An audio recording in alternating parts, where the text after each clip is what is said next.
આજે આપણે સજીવોની એક અદ્ભુત દુનિયામાં ડોકિયું કરવાના છીએ અને એ જગ્યાઓ વિશે જાણીશું જેને તેઓ પોતાનું ઘર કહે છે. ક્યારેય વિચાર્યું છે કે રણ, પર્વત કે પછી વિશાળ સમુદ્ર આ જગ્યાઓને એમનું ઘર શું બનાવે છે? કેમ અમુક જીવો ફક્ત રણમાં જ જોવા મળે છે અને બીજા પર્વતોમાં? ચાલો આ સવાલનો જવાબ શોધીએ. અને જવાબ છે ને એ આસપાસના વાતાવરણમાં જ છે. જો દરેક જગ્યાની પોતાની અલગ પરિસ્થિતિઓ હોય છે, બરાબર ને? અને જીવન તો ટકી રહેવા માટે ગમે તેવા પડકારોને પહોંચી વળવા માટે પોતાને બદલી નાખે છે. કમાલની વાત છે.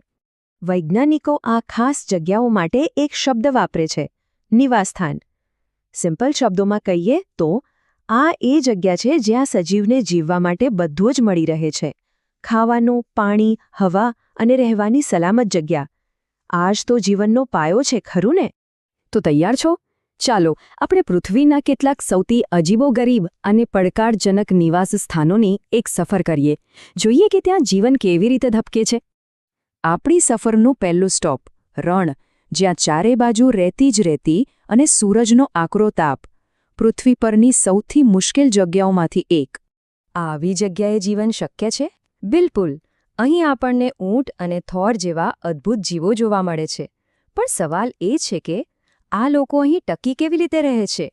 એમની પાસે એવી કઈ સુપર પાવર છે? જુઓ, દરેકની પોતાની એક અલગ જ સ્ટ્રેટેજી છે.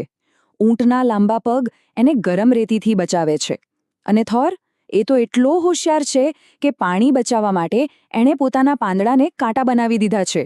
અને ઉંદર અને સાપ જેવા નાના જીવો તો દિવસની ગરમીથી બચવા જમીનની અંદર પોતાના દરમાં આરામ કરે છે. સ્માર્ટ નહીં?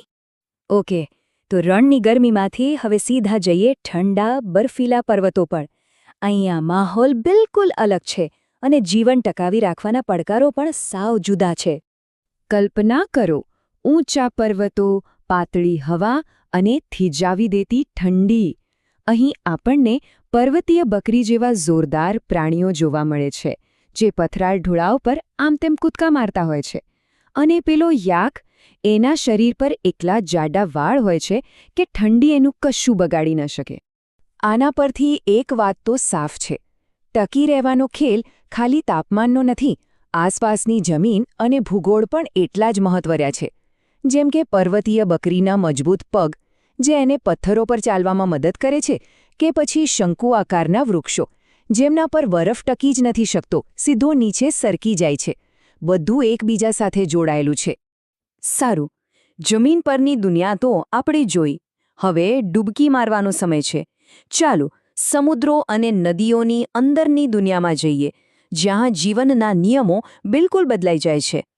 હવે પાણીમાં રહેવું હોય તો શ્વાસ કેવી રીતે લેવો અને હલનચલન કેવી રીતે કરવું? આના માટે જીવોએ ગજબની રીતો શોધી કાઢી છે.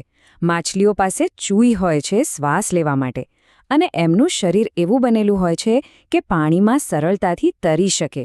તો વળી ડોલ્ફિન અને વ્હેલ જેવા પ્રાણીઓ શ્વાસ લેવા માટે પાણીની સપાટી પર આવે છે. દરેકની પોતાની સિસ્ટમ છે. આપણે રણ, પર્વત અને પાણી બધી જ જગ્યાએ જોયું. પણ એક સવાલ મનમાં થાય છે, આ બધા જીવો પોતપોતાના વાતાવરણમાં આટલા પરફેક્ટ રીતે કેવી રીતે ગોઠવાઈ જાય છે? આની પાછળનું રહસ્ય શું છે? આ રહસ્યમય શબ્દ છે અનુકૂલન.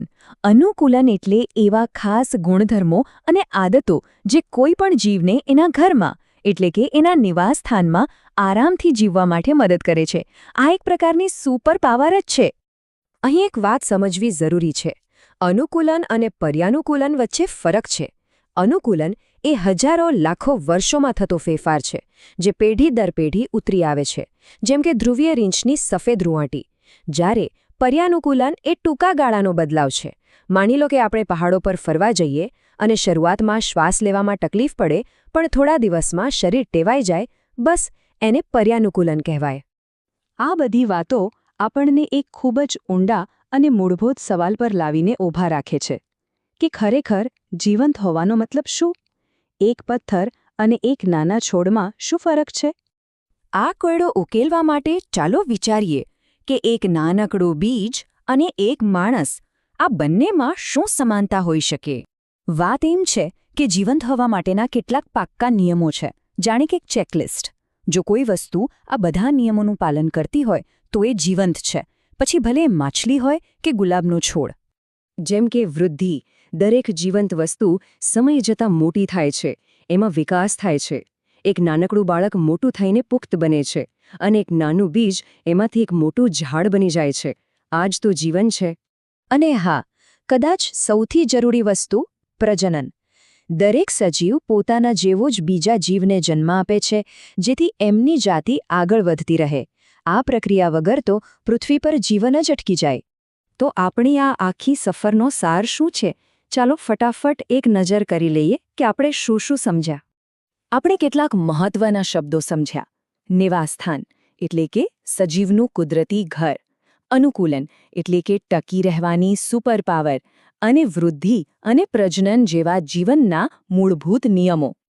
આ બધા પરથી એક જ વાત સ્પષ્ટ થાય છે: દરેક જીવ અને તેનું ઘર એટલે કે તેનું નિવાસસ્થાન એકબીજા સાથે અતૂટ રીતે જોડાયેલા છે. દરેક જીવંત વસ્તુ જાણે કે લાખો વર્ષોની મહેનત પછી બનેલી એક શ્રેષ્ઠ કલાકૃતિ છે, જે પોતાના પર્યાવરણ માટે એકદમ પરફેક્ટ છે. અને આ જ સૌથી મોટી શીખ છે. જીવન ગમે તેવી મુશ્કેલ પરિસ્થિતિમાં પણ પોતાનો રસ્તો શોધી જ લે છે. તો આ વાત આપણા ગ્રહના આટલા બધા અનોખા ઘરોને બચાવવા માટે આપણને શું શીખવે છે? આપણી શું જવાબદારી છે? આ સવાલ સાથે જ વિચારવા જેવું છે, ખરું ને?